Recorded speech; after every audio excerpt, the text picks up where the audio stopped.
Welcome to Sam Time, Save Auto Money Time, '02 Chevy. Almost all Chevys.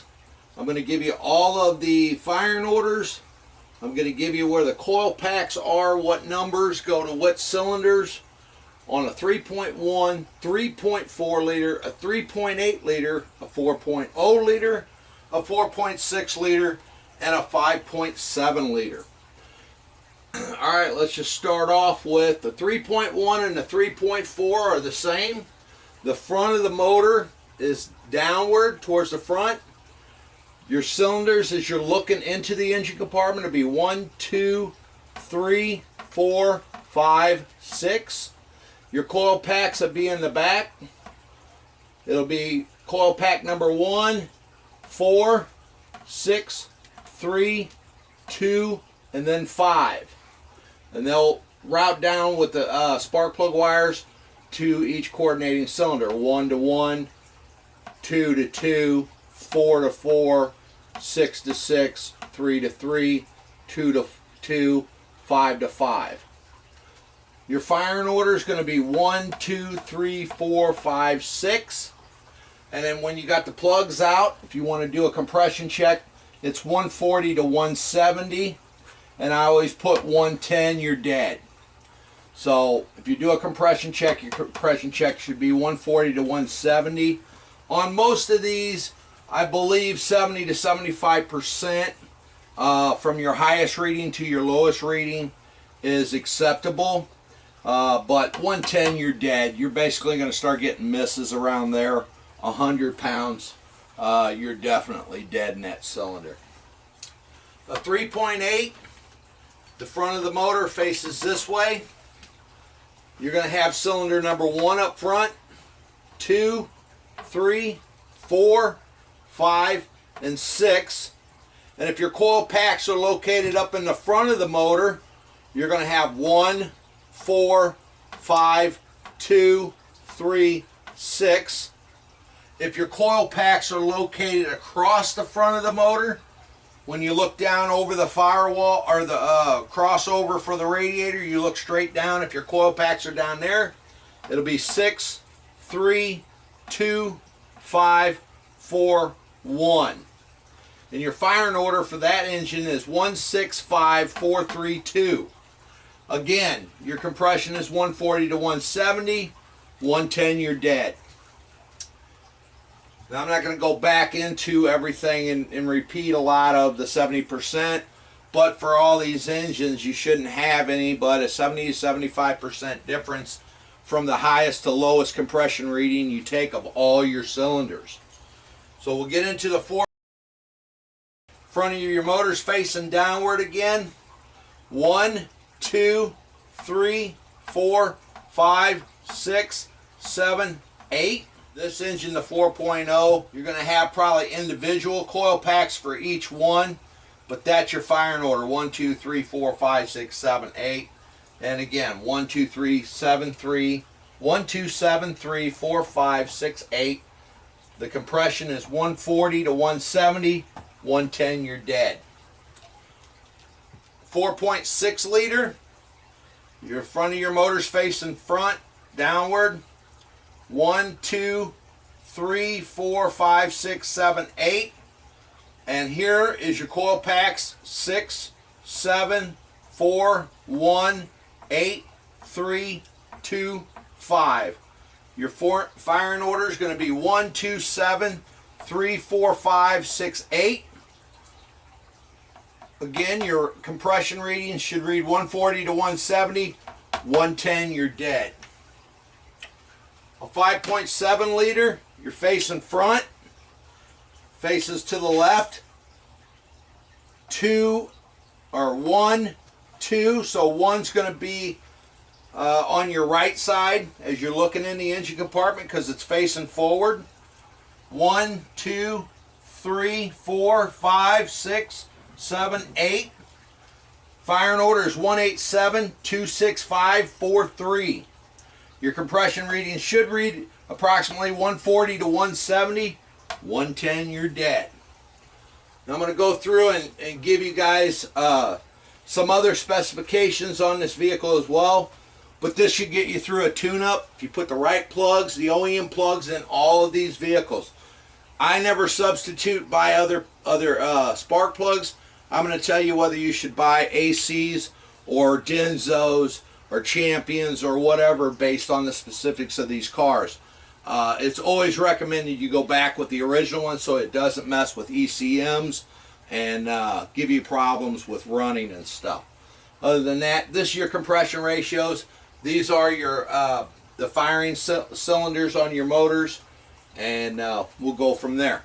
Okay, on the 02 Chevy, the 3.1 and the 3.4, the wire resistance is 3,000 ohms per foot.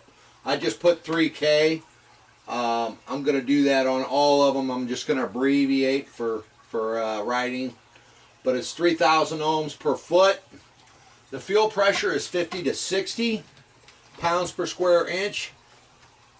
And the ohms on the injector resistance is 11 to 14 approximately.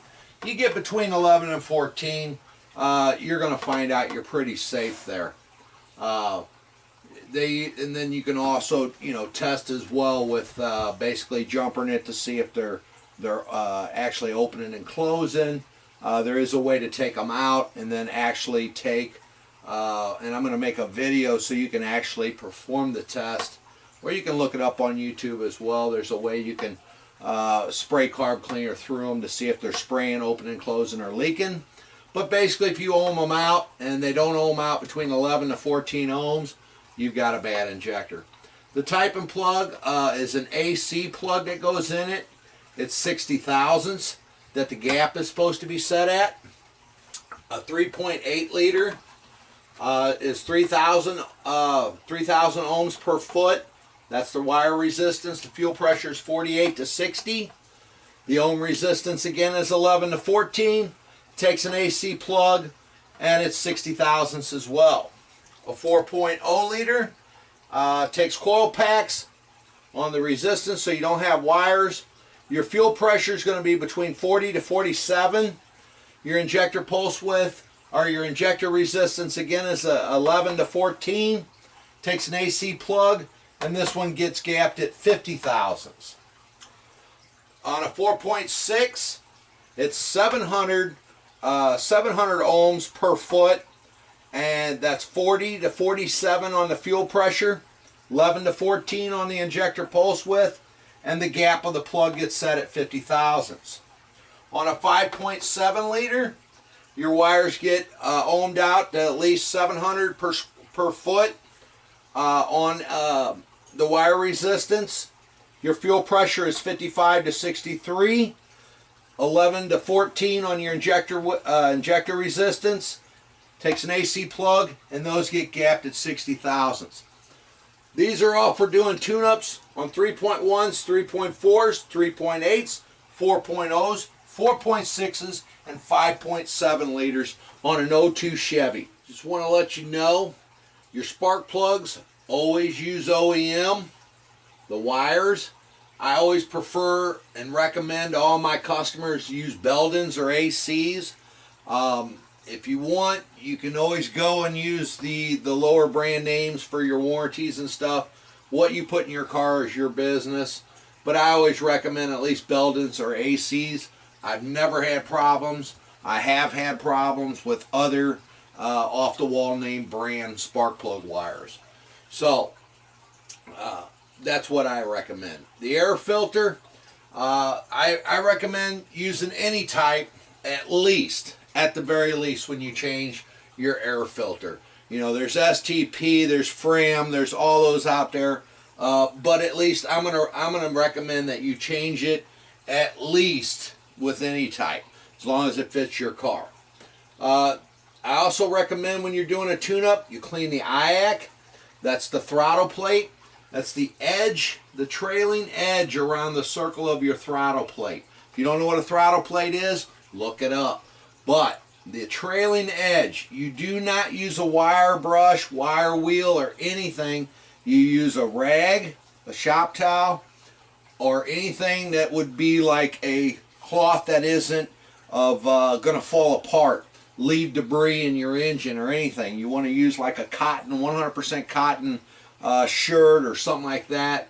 You don't want anything like a towel like you wash with yourself. You know, anything that's going to leave small debris or deposits in the throttle plate. You want to wipe down the edges around the throttle plate, get all that carbon out of there, and then go around the edge of the throttle plate as well, wiping it down. Spray the rag with carb cleaner. Do not spray directly into that or your mass airflow sensor. I'm sorry. You want to basically clean that edge around there. That'll help your car at idle when it starts up and it's breathing. Tune ports, it's really necessary that you clean that throttle plate while you're doing a tune-up. Your fuel filter, I always replace it with the OEM one, any type that fits it. Whether you have the screw-in type, the snap clips that go in it, you want to use at least a fuel filter. A fuel cleaner, I always suggest to my customers that you put at least a can of heat in it, or once a year, I'm sorry. I put a can of heat in it, and then I go to an injector cleaner every time I do a tune-up on a car. I usually use like a mid-range fuel injector. I tell them if they go to the store, that once I'm done with the rest of everything, I tell them go get a fuel injector cleaner, stick it in their gas tank. If it's cost $5 for the cheapest one and it's $15 for the most expensive one, I tell them to get a mid-range, a $10 one. Put that in their car. Make sure if you got carburetor, you use a carburetor cleaner that can go into gas, or if you got an fuel injected car, you use injector cleaner. The coil packs, if they're misfiring, you're getting codes out of it. I always tell everybody, you know, check the codes, see which cylinder's misfiring, and then, you know, I change them out to a different one to find out which one's misfiring. If the code changes to another cylinder, then you know that basically that coil pack is defective.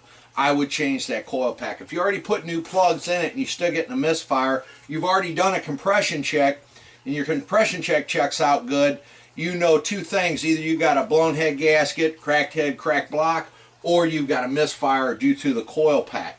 So if you think that you might have a coil pack that's got a problem, change it to another cylinder that's easily accessible, and then see if that code changes. If it does, change the coil pack. I don't always recommend changing all the coil packs unless you know you've got over 100,000 miles and you're having steady problems after you've done a tune-up. Then I might recommend changing all the coil packs out. Other than that, that's pretty much how I feel about that. And then always check with the manufacturer for updates. Any of the stuff that you're changing could have updates. They could have had technical service bulletins out on it. You know, I don't take any responsibility for what you're putting in your car, but I always do give you good recommendations, and this is what I tell all my customers. Thanks for watching. Save all your money. Thanks for watching Sam Time.